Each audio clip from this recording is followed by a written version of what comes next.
गई। कहानी उस घर की है जहां बहू और बेटी को एक माना जाता था, लेकिन फिर अरे शिखा बेटा, तू रसोई में क्यों घुसी रहती है? जा, रोटी मैं बना लूंगी। नहीं नहीं माँ जी, आप बैठिए, बस सारा खाना बन ही गया है। श्वेता को बोल देती हूँ, वो खाना लगा देगी सबका। सॉरी भाभी, मेरे पास वक्त नहीं है। माँ, मुझे पैसे देना, पार्लर जाना है।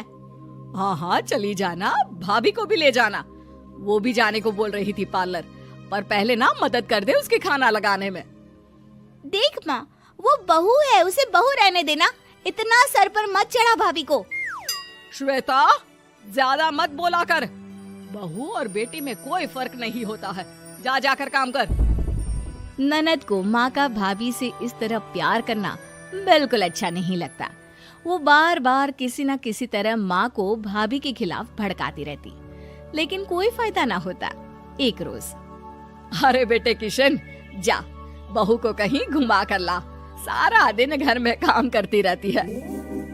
हाँ हाँ माँ, हम लोग जा रहे हैं ना गोवा। अच्छा जी, भाभी ने तो हमें बताया भी नहीं। वैसे तो सारी पंचायत करती है, ये गोवा वाली बात क्यों छुपा गई हमसे? अरे क्योंकि उसे खुद नहीं पता था बहन। मुझे टिकट सस्ती मिल रही थी तो मैंने बुक कर दिया। हाँ शिखा, पैकिंग कर ले, संडे हम जा रहे हैं गोवा। दोपहर में शिखा पैकिंग कर रही थी कि सास आ जाती है। ये क्या बहू, साड़ियाँ? अरे गोवा जा रही है घूमने या फिर शादी में मायके हैं?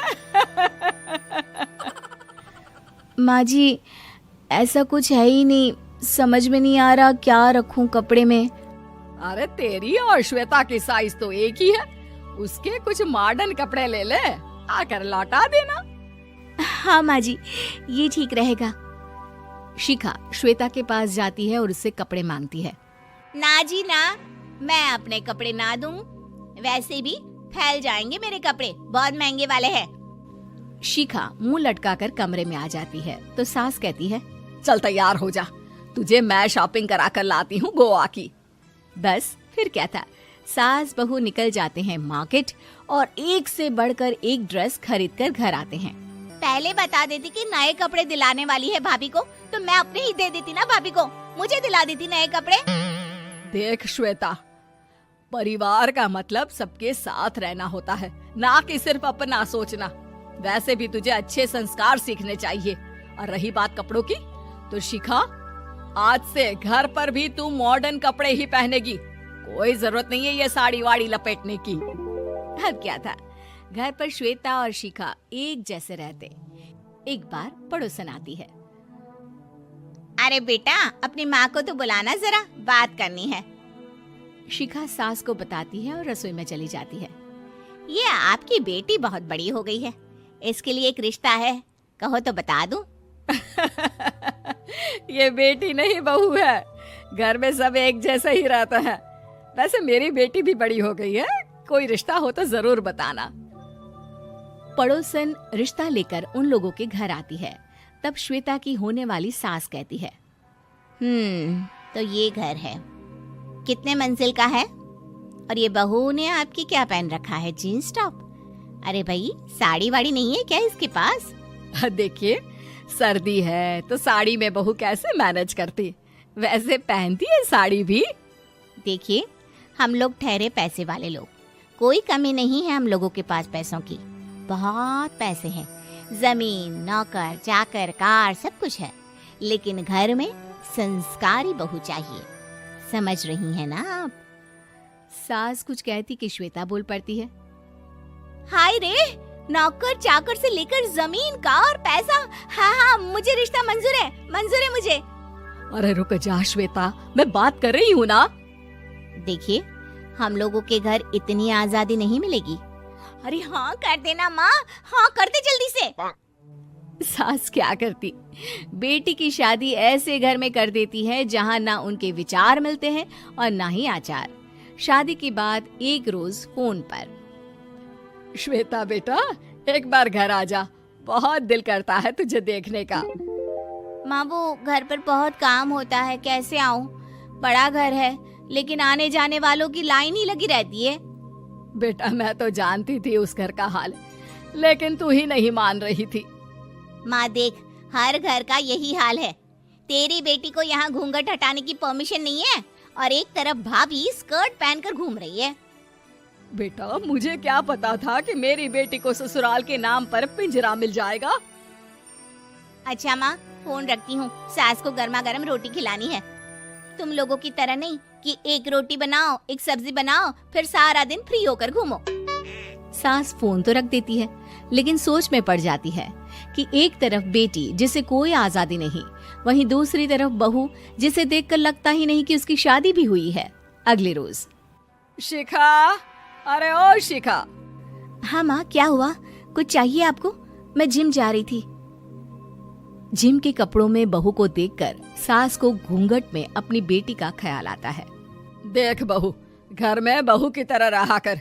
इतने टाइट कपड़े पहनकर जिम जाना पसंद नहीं मुझे। जा जाकर रोटी बना। रोटी? माँ, अभी तो शाम की 6 बजे हैं, इस वक्त रोटी? अब क्या मेरे खाने पीने पर भी पहरा है? अरे जब मर्जी तब मैं अपने घर में खा भी नहीं सकती क्या? बहू को अजीब लगता है। वो समझ नहीं पाती कि जो सास कल तक इतनी सपोर्टिव थी, उन्हें अचानक से क्या हो गया। वो किचन में जाती है, गरम रोटी के साथ 2 तरह की सब्जी, रायता, सलाद सब लेकर सास के पास आती है। माँ जी, खाना। इतना सारा खाना? राक्षस समझा है क्या मुझे? रोटी मांगी थी मैंने गर्मा गर्म बस। पर माँ जी, रोटी खाती किससे आप? सब्जी तो बनानी थी ना। अरे भूख मर गई मेरी तेरी बहस से। जा जाकर काम कर, अंदर पूरी रसोई साफ कर। बहू अंदर चली जाती है। थोड़ी देर में श्वेता घर आती है। अरे शिखा, जल्दी से चाय ला, पकवान बना, मेरी बेटी आई है। अरे नहीं नहीं माँ, ड्राइवर बाहर खड़ा है। मैं तो घर का कोई सामान खरीदने के बहाने यहाँ आ गई हूँ, मुझे जाना होगा। अरे बेटा, पर कितने दिनों बाद देख रही हूँ तुझे, रहने आ जाना 2-4 दिन के लिए। आ जाऊंगी माँ, जब मेरी सास मरेगी तब। मैं तो रोज मन्नत मानती हूँ कि मेरी सास मर जाए तो अच्छा है। अच्छा चल, जा रही हूँ माँ। हे भगवान, कैसे कैसे दिन देखने पड़ रहे हैं मेरी बेटी को। सास अंदर जाती है, जहाँ श्वेता की जिम वाली सहेली का फोन आया होता है। क्या बात है, आज जिम नहीं आई? अरे पता नहीं यार, आज माँ को क्या हो गया अचानक। पर खैर कोई नहीं, लगता नहीं कि मैं अब जिम आ पाऊंगी। शिखा स्पीकर पर बात कर रही थी, जिसे सास सुन रही थी। यार ये सास ना होती ही ऐसी है। मैं तो कहती हूँ बुढ़िया जल्दी मरे और तू आराम से जिए। शिखा को सहेली की बात पर गुस्सा आ जाता है। माँ के मरने की कौन सा बच्चा दुआ मांगता है मोहिनी? आगे से ऐसी बात मेरे सामने मत करना। हमारे घर की शोभा ही माँ है। क्या हुआ जो थोड़ी सख्ती दिखा रही है? उसमें भी कोई ना कोई उनकी भलाई ही होगी। मैं तो कहती हूँ भगवान मेरे जैसी सास सबको दे, जो सिर्फ माँ की तरह है। सास वाली तो कोई बात ही नहीं है उनमें। सास ये बात सुन रही थी। उनकी आंख में आंसू आ जाते हैं कि क्यों वो बेटी की किस्मत में बहू को भी भागीदार बना रही थी। शिखा, अरे ओ शिखा, क्या हो गया? जिम नहीं जाना क्या?